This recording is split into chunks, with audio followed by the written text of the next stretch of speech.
You ever feel just totally swamped by your own thoughts or your emotions? Well, today we are going to explore a really powerful idea for finding that calm, steady center, right in the middle of all the chaos.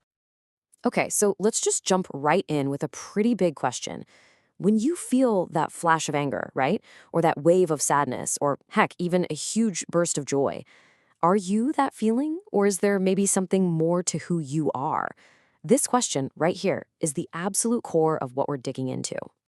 Most of us, we kind of live our lives caught between these two massive forces.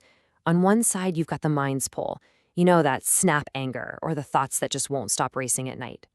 And then on the other side, there's the body's pull, aches and pains from an old injury or just being completely wiped out. It feels like we're constantly being pulled in a million different directions at once. So, section 1, pulled by mind and body. Yeah, this feeling, this inner tug of war, it's something we all go through. Let's break it down a bit. It's almost like we're living our lives being pulled around by these invisible strings, like we're puppets, and our emotions and physical feelings are just yanking us around, making us react without us even feeling like we have a choice. And look, this isn't just some abstract concept. I mean, think about it in your own life. Maybe you've recovered from surgery and you know that physical pull, or those moments of sudden, out of nowhere anger, or even getting totally swept away by excitement. And oh man, the frustration when your brain just can't find a word. These are the very real, tangible ways those strings pull on us every single day. All right, so if we're all being pulled around like this, what's the alternative? This brings us to the core idea we're talking about today in section 2, the watcher within. Now, this is where things get really interesting. What if beyond your racing mind and your aching body, there was a third presence, something else entirely? A part of you that isn't tangled up in all the drama, but just watches. And this presence, it actually has a name. It's called the witness. Think of it as the part of your consciousness that observes everything. It's the part that can notice, oh, anger is showing up right now. Or, wow, there's a lot of pain in my back, without actually becoming the anger or the pain. And the coolest part, it's naturally calm, totally steady, and completely free. And listen, this isn't some new age idea. It has incredibly deep roots. There's this quote from an ancient text, the Ashtavakra Gita, that just nails it. Observe. Don't be the mind. Don't be the body. Be the one who watches both. See, the path to freedom isn't about wrestling your mind or body into submission. It's about shifting your identity to the part of you that's just watching. Okay, I get it.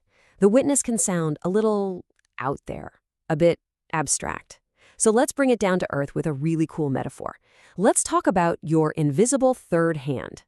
So this metaphor actually comes from a personal story, a time of recovery.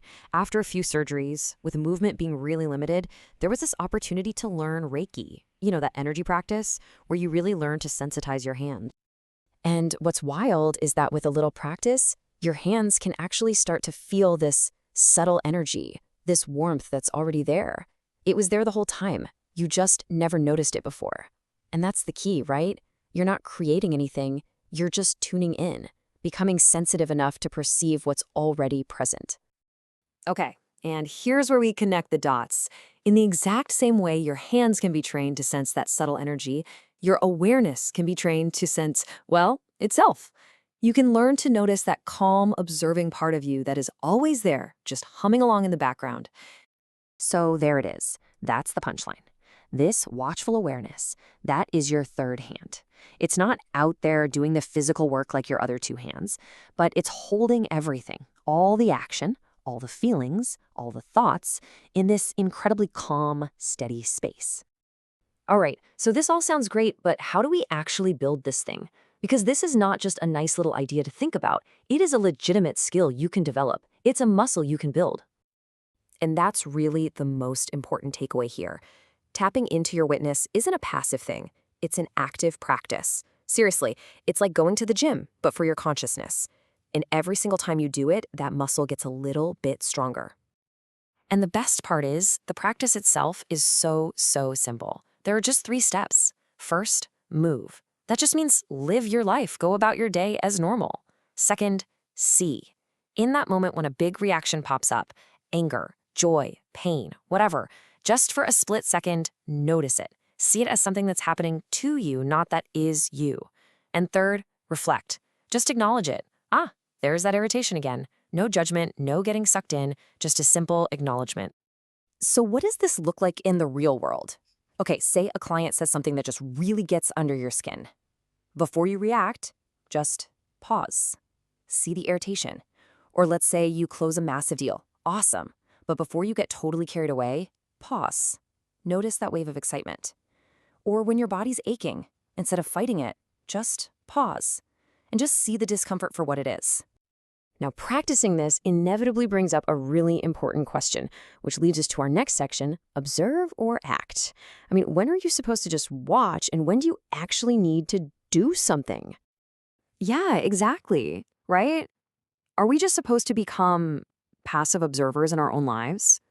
Do you just sit back and watch everything happen without ever stepping in? It's a really, really important thing to ask. And the answer is a hard no.